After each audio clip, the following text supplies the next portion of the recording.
Olá, que a graça e a paz de Cristo Jesus, o Senhor, esteja com você, com toda a sua família. Eu sou Clésio Ribeiro. Vamos para mais um momento de reflexão na Palavra de Deus. Antes de começar, quero lhe pedir que se inscreva aqui no canal para que você possa acompanhar muitas mais mensagens a qual eu tenho ministrado aqui todos os dias. O texto que vamos refletir hoje está no livro de Números, no capítulo 13, que diz assim: E o Senhor disse a Moisés: Envia alguns homens em missão de reconhecimento à terra de Canaã, terra que dou aos israelitas. Envia um líder de cada tribo dos seus antepassados. Assim Moisés os enviou do deserto de Parã, conforme a ordem do Senhor. Todos eles eram chefes dos israelitas.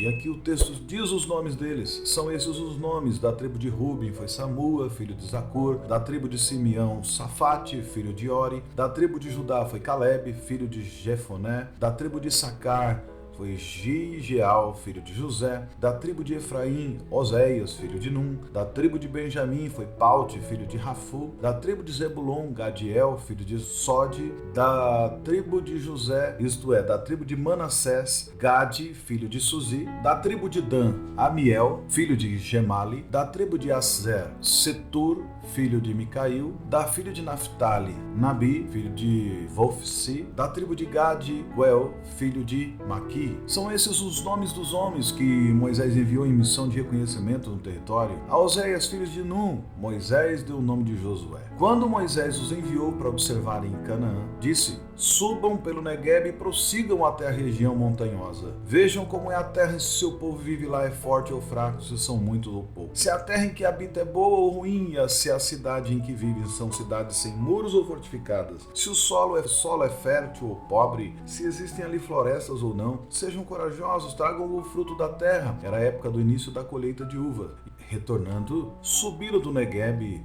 e chegaram onde viviam Aimã, Sesai e Talmai, descendentes de Enaque. Eles subiram a observar a terra, desde o deserto de Zin até Reob, em direção a Lebo-Hamat. Subiram de Negueb e chegaram a Hebron, onde viviam Aimã, Sesai e Talmai, descendentes de Enaque. Hebron havia sido construída 7 anos antes de Zoar, no Egito. Quando chegaram ao vale de Escol, cortaram um ramo do qual pendia um único cacho de uva. 2 deles carregaram o cacho pendurado numa vara. Colheram também romãs e figos. Quando aquele lugar foi chamado do Vale de Escol por causa do cacho de uvas que os israelitas cortaram ali.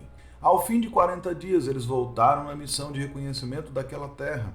E eles então retornaram a Moisés, a Arã e toda a comunidade de Israel no deserto de Parã, onde prestaram o relatório a eles de toda a comunidade de Israel e lhe mostraram os frutos da terra. E deram esse seguinte relatório a Moisés: Entramos na terra, a qual você nos enviou, onde manam leite e mel. Aqui estão os frutos dela, mas o povo que lá vive é poderoso, e as cidades são fortificadas e muito grandes. Também vivem descendentes de Enaque. Os amalequitas vivem no Negueb. Os hititas, os jebuseus, os amorreus vivem na região montanhosa. Os cananeus vivem perto do mar e junto ao Jordão. Então Calebe fez calar o povo perante Moisés e disse: Subamos e tomamos posse da terra. É certo que venceremos. Mas os homens que tinham ido com ele disseram: Não podemos atacar aquele povo, é mais forte do que nós. E espalharam entre os israelitas um relatório negativo acerca daquela terra. Disseram: A terra para a qual fomos em missão de reconhecimento devoram os que nelas vivem. Todos os que vimos são de grande estatura. Vimos também os gigantes, os descendentes de Enaque, diante de quem parecíamos gafanhotos. O texto que acabamos de ler dá para a gente tirar grandes exemplos. O principal exemplo é como o povo, os espias, se viam quando eles estiveram visitando a terra. Eles sabiam que Deus tinha prometido aquela terra a eles. No entanto, quando eles partiram para a visão de reconhecimento, eles entenderam que a terra engolia os seus moradores. Eles viam uma dificuldade muito grande. Eles não eram qualquer pessoas. Esses espias que foram para visitar na terra, eles eram líderes das suas tribos. Eles eram como governadores, eles eram como as pessoas responsáveis pela sua linhagem. Eles não eram qualquer um. Resumindo, eles não eram qualquer um, eles eram pessoas de destaque na sociedade. E quando eles foram na visão de reconhecimento, eles se assustaram com o que viram. E observe que esse povo, Eles andaram com Deus, eles viveram com Deus, comeram do melhor dessa terra, eles provaram no deserto do maná, eles comeram carne, eles viram a transformação da água amarga em água boa e assim sucessivamente. Esse povo tinha vivido as experiências da saída do deserto, da saída do Egito. Eles atravessaram o Mar Vermelho, coisa que isso nunca tinha acontecido na história da humanidade. Milagre, milagre, milagre. No entanto, quando eles se deparam com os espias, quando eles vão como espias na terra, eles se assustam e ficam com medo do que estavam vendo na sua frente. Porém, quando eles voltam, eles trazem o fruto da terra, eles pegam aquele ramo, enrolam o ramo numa vara, para que eles pudessem transportar, afinal de contas era uma viagem de 40 dias que eles fizeram. Na volta eles atravessaram um país. Ninguém sabe exatamente ao certo de onde eles pegaram essa uva, mas que nós sabemos que para carregar a uva não tinha como carregar a uva na mão, então eles carregaram todo aquele ramo com um cacho de uva, numa vara, onde duas pessoas o conduziam com todo cuidado para não se perder. E era uma uva maravilhosa. Mas o que ocorre é que mesmo eles vendo que a terra era boa, que a terra realmente emanava leite e mel, que era tudo aquilo que Deus havia prometido, eles começaram a olhar apenas para as circunstâncias e esqueceram de olhar para quem era o Deus que tinha chamado eles para ver aquela terra. Eles esqueceram que aquilo ali era uma promessa de Deus, que não era simplesmente coisa da cabeça deles, que não era um sonho que nasceu no coração deles. Vamos sair do Egito, onde somos escravos, e vamos voltar para a nossa terra. Aquilo foi Deus que falou para eles saírem. E mesmo assim, quando eles chegaram na região, ficaram assustados. Mas o que ocorre? De 12 homens que foram, 10 ficaram assustados, 10 ficaram temerosos, 10 queriam voltar. Eles sonhavam apenas em voltar para o Egito para que eles pudessem morrer e ter um lugar onde fossem sepultados. Mas acontece que Deus não tinha algo para que eles, não tinha em mente, não tinha um plano para que eles morressem e fossem sepultados em qualquer lugar. Eles tinham terra. Eles tinham uma promessa que Deus já tinha feito a Abraão, que tinha que ser cumprida na vida deles. Eles tinham que uma hora sair do Egito e voltar para a terra onde Deus já tinha prometido a Abraão, para que ali eles se tornassem uma grande nação. No entanto, Caleb se coloca em pé diante deles e fala: a terra é boa, subamos e tomamos ela, porque Deus vai colocar em nossas mãos. O que me chama a atenção, quem era esse rapaz? Quem era Caleb? Caleb, ele era filho de Jefuné, o quinizeu, da tribo de Judá, tio de Otiniel, e provavelmente ele era o descendente número 1 dessa família. O Caleb, ele era o quenezeu, e também o Josué, filho de Num, que era Oséias, que Moisés o chamou de Josué. Eles seguiram o Senhor com integridade de coração. Eles eram pessoas que olharam não mais para a situação, mas olharam para aquilo que Deus podia fazer com eles. Se Deus está conosco, vamos subir e vamos tomar a terra. Só que ocorre que quando você tem lideranças que não são comprometidas com a fé, lideranças que só olham para as circunstâncias, eles não olham para Deus, se torna difícil, porque por mais que tenha alguém ali que ainda tema a Deus, a má influência de líderes ruins acaba colocando toda a tribo, coloca todo o povo, coloca todo o arraial do povo de Deus em alerta. E muitos deles se desesperaram, eles choravam, eles estavam com medo, eles achavam: vamos morrer, o que foi que Deus fez conosco? Nos trouxe de lá para nos matar aqui? Vamos ser de verdade humilhados, vamos acabar todos aqui e não vamos ter, não existe terra para gente. Nós vamos ter que nos conformar em viver no deserto como andarilho. Era isso que eles pensavam. No entanto, Josué vai lá e Caleb, e eles motivam o povo: Deus vai nos dar, mas só que acontece, quando tem uma geração inteira que não teme mais a Deus, é complicado. Tudo que você falar, eles vão distorcer, eles vão dizer: quem é você? Você está se achando? Pô, todo mundo aqui está duvidando, todo mundo aqui está com medo. Quem é você para você não ter medo? Você tem que ter medo como todos nós. O medo que aquele povo estava era tão grande que eles se enxergaram como gafanhotos. Eles se viam como gafanhotos. Eles espalharam entre os israelitas um relatório tão negativo acerca da terra, que eles chegam a dizer que a terra para a qual eles foram enviados em missão, que eles fizeram o reconhecimento, a própria terra devora os que nela vivem. Eu não sei de onde eles tiraram isso da cabeça. Alguém já viu terra se abrir, comer as pessoas vivas? Não. Todas as pessoas que eles viram, eles se achavam pequenos diante deles. Eles viam que o povo era de grande estatura. Daí ele chega ao ponto de dizer, e não é só isso, ainda é pior, tem também os gigantes, são os descendentes de Anak, que perante ele nós parecíamos gafanhotos. Como é difícil. No texto no número 14, no capítulo 14, fala que na noite toda a comunidade começou a chorar em voz alta. Os israelitas queixaram-se contra Moisés e contra Arão, e todas as comunidades lhe diziam, quem dera tivéssemos morrido no deserto ou apenas no Egito, porque o Senhor está nos trazendo para essa terra só para nos deixar cair a espada, nossas mulheres e nossas crianças serão tomadas como despojo de guerra. Não seria melhor voltar para o Egito? No Egito, pelo menos, a gente sabe que vai ser só escravo, nós vamos ser só espancado, explorado, mas está tudo bem. E disseram uns aos outros, escolheremos um chefe e voltaremos ao Egito. Vê que a solução é, vamos escolher alguém que pensa como nós, porque Moisés está ficando maluco. Quem é esse Moisés? Ele enlouqueceu? Quem é esse Moisés? Esse Moisés só porque ele abriu o Mar Vermelho? Só porque ele abriu o Mar Vermelho ele está se achando? Só porque ele trouxe a gente pelo deserto e Deus derramava maná, ele já está se achando de novo? Só porque Moisés... discutimos com ele e Deus mandou carne a ponto de escorrer pelos nossos narizes. Quem ele está pensando que ele é? Só porque ele pegou uma varinha e se transformou em cobra? Só porque ele pegou ele transformou água amarga em água?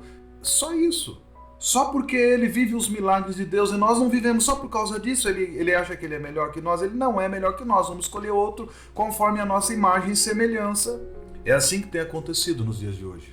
Diferentemente de algumas religiões que gostam de usar estátuas, nós temos vivido hoje no meio de um povo que tem se afastado da fé, que tem deixado de ler a Bíblia, que tem deixado de orar, que tem deixado de buscar ao Senhor, e toda vez que Deus levanta homens líderes, homens e mulheres de Deus, que não têm medo, que manejam bem a palavra, que têm fé, que oram, que buscam, que quando oram Deus responde com milagres, eles começam a inventar desculpas.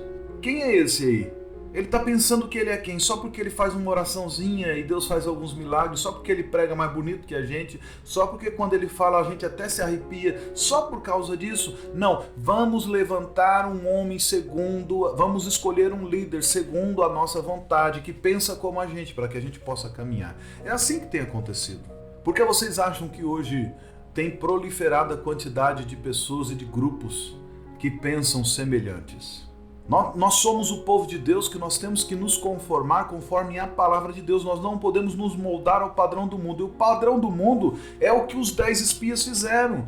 De colocar medo, pânico, terror, de achar que tudo está errado, que nada vai dar certo. Durante a pandemia nós vimos muitas pessoas fazerem piadas. Ué, Deus não cura? Por que eles estão fechando a igreja? Primeiro que nós não podíamos deixar a igreja aberta quando teve que fechar tudo. Porque se deixasse aberta, viria multas, viria a polícia, iria lacrar, iria fazer tudo. Tínhamos que seguir as leis. No entanto, muitos cristãos morreram sim de Covid. Muitos pastores, pregadores, homens sinceros morreram de Covid. Como todos nós vamos morrer um dia, porque a morte é o caminho de todos nós. No entanto, teve pessoas sim que foram curadas. Deus curou muita gente. Porque morreu alguns, que foram muitas pessoas que morreram, porque morreram milhões de pessoas, não significa que Deus não tenha curado outros. Porque muita gente faleceu, não significa que Deus não tenha agido. Porque a morte também é uma saída para muita gente. Porque a nossa vida não é aqui na terra. A nossa vida é como esses espias que estavam indo lá espiar a terra deles para que eles tivessem a posse da herança deles. A nossa herança não é aqui. Nós vamos para uma outra terra. Nós vamos para um outro céu. Nós vamos para um outro reino e esse reino será eterno. Então aqui nós estamos de passagem. Nós vamos experimentar o melhor da terra aqui, mas nós sabemos que o nosso caminho é juntamente com Cristo. Então não há problema nenhum se a gente adoecer e vier a falecer. Se Deus quiser curar, Ele vai curar porque Ele é Deus, Ele é maravilhoso. E se Ele não quiser curar e quiser nos levar, nós vamos para a glória dEle. Como Caleb e Josué fez.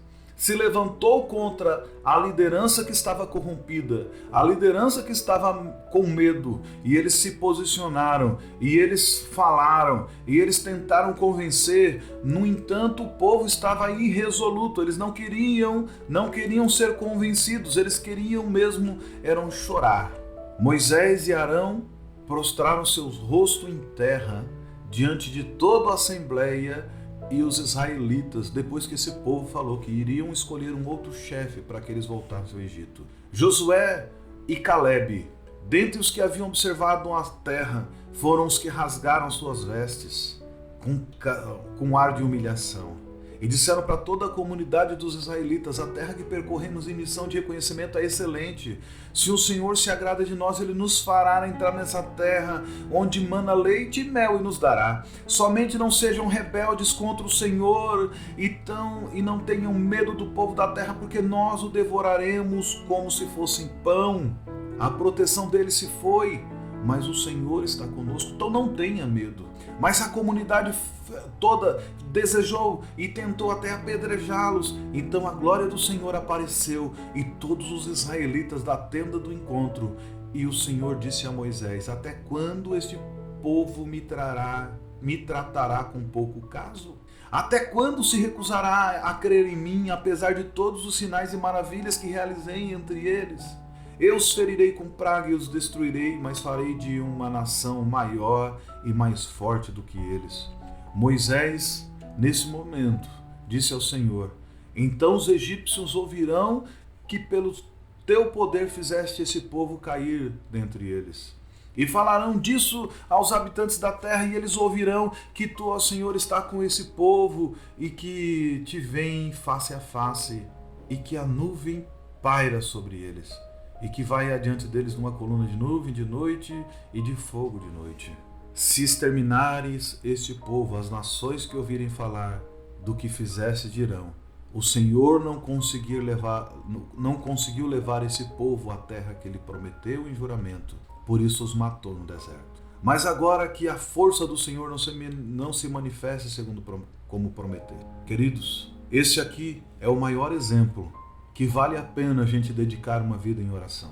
Porque Deus não é filho do homem para que minta, nem filho do homem para que se arrependa. Deus não é homem para mentir e nem filho do homem para se arrepender. No entanto, Deus ouve a oração do povo e muda a sorte deles. Tanto que Moisés se coloca e faz uma intercessão em favor do povo. E ele fala: Deus, o que os egípcios dirão? O que o povo vão falar por aí? Que o Senhor tirou o povo de lá, mas que não foi forte o suficiente para trazer até o local da terra prometida. No entanto, o Senhor é muito paciente e grande em fidelidade e perdoa a iniquidade e a rebelião, se bem que não deixa o pecado sem punição e castiga os filhos pela iniquidade dos pais até a terceira e quarta geração.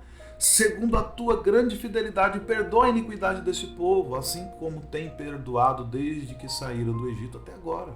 E o Senhor respondeu: eu os perdoarei conforme você pediu.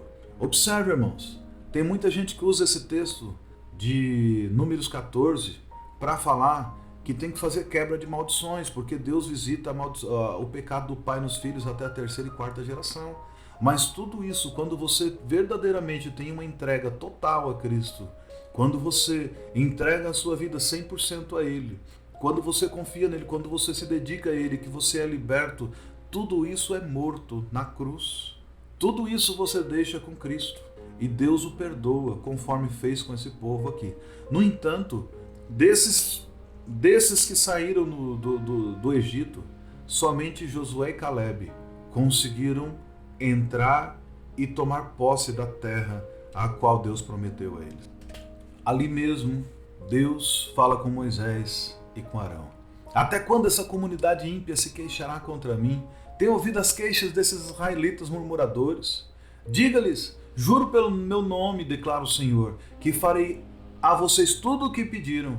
No entanto, cairão nesse deserto os cadáveres de todos vocês de 20 anos para cima, que foram contados dos recenseamentos e que se queixaram contra mim. Nenhum de vocês que se queixaram contra mim entrará na terra, que com mão levantada jurei dar-lhes para a sua habitação, exceto Calebe, filho de Jefoné, e Josué, filho de Nun. Mas quanto aos seus filhos, sobre os quais vocês disseram que seriam tomados como despojo de guerra, eu os farei entrar para desfrutarem a terra que vocês rejeitaram, e os cadáveres de vocês, porém, cairão neste deserto. Os filhos de vocês serão pastores aqui durante 40 anos, sofrendo pela infidelidade de vocês, até que o último de vocês venha morrer. Durante 40 anos vocês sofrerão a consequência dos seus pecados e experimentarão a minha rejeição. Cada ano corresponderá a cada um dos 40 dias em que vocês observaram a terra. E eu, Senhor, falei e certamente farei essas coisas a toda essa comunidade ímpia que conspirou contra mim. Encontrarão seu fim nesse deserto, aqui morrerão. Os homens, enviados por Moisés em missão de reconhecimento daquela terra, voltaram e fizeram toda a comunidade queixar-se contra eles ao espalharem um relatório negativo. Esses homens responsáveis por espalhar o relatório negativo sobre a terra morreram subitamente de praga perante o Senhor. De todos os que foram observar a terra, somente Josué, filho de Nun, e Calebe, filho de Jefoné, sobreviveram. Quando mais transmitiu essas palavras a todos os israelitas, eles choraram amargamente. Na madrugada seguinte, subiram para o alto da região montanhosa e disseram: subiremos ao lugar que o Senhor prometeu, pois cometemos pecados. Moisés, porém, disse: por que vocês estão desobedecendo a ordem do Senhor? Isso não terá sucesso. Não suba, porque o Senhor não está com vocês. Vocês serão derrotados pelos inimigos, pois os amalequitas, os cananeus os enfrentarão ali, e vocês cairão à espada, visto que deixaram de seguir ao Senhor. Ele não está com vocês. Apesar disso, eles subiram desafiadoramente ao alto da região montanhosa, mas nem Moisés nem a arca da aliança do Senhor saíram do acampamento. Então os amalequitas e os cananeus que lá viviam desceram e derrotaram e os perseguiram até Ormã. Queridos, esse texto nos dá o maior exemplo, que nós temos que confiar no Senhor e temos que obedecer tudo o que Ele manda. As misericórdias do Senhor são a causa de nós ainda não termos sido consumidos. A graça maravilhosa de Deus que nos enviou Jesus Cristo para morrer por nós é o que não nos permite hoje a sermos consumidos por esse mundo cruel. No entanto, como Josué e Calebe, nós temos que aprender a confiar no Senhor. Nós temos que fazer o oposto dos outros 10 espias que espalharam um relatório ruim, que fizeram com que todo aquele povo pecasse, que todo aquele povo murmurasse, com que aquele povo desejasse voltar para a vida pregressa, porque era muito mais confiável estar no outro caminho do que seguir a Jesus. Observe bem, podemos ainda fazer uma escolha nos dias de hoje e sermos como Josué e Calebe, porque vale a pena confiar no Senhor. Vale a pena depositar toda a nossa confiança nele. Vale a pena tampar os nossos ouvidos para não ouvir fofoqueiros, mentirosos, para não ouvirmos falsos líderes, pseudos pregadores do caos. Nós temos que continuar firmes, marchando em frente e confiando no Senhor, porque se Ele prometeu, Ele é fiel para cumprir e Ele vai fazer com que a gente tome posse de toda a herança a qual Ele tem destinado para cada um. Que Deus abençoe você e a tua família, que o Senhor faça resplandecer o seu rosto sobre você, que Ele tenha misericórdia de vós e que Ele te dê a paz.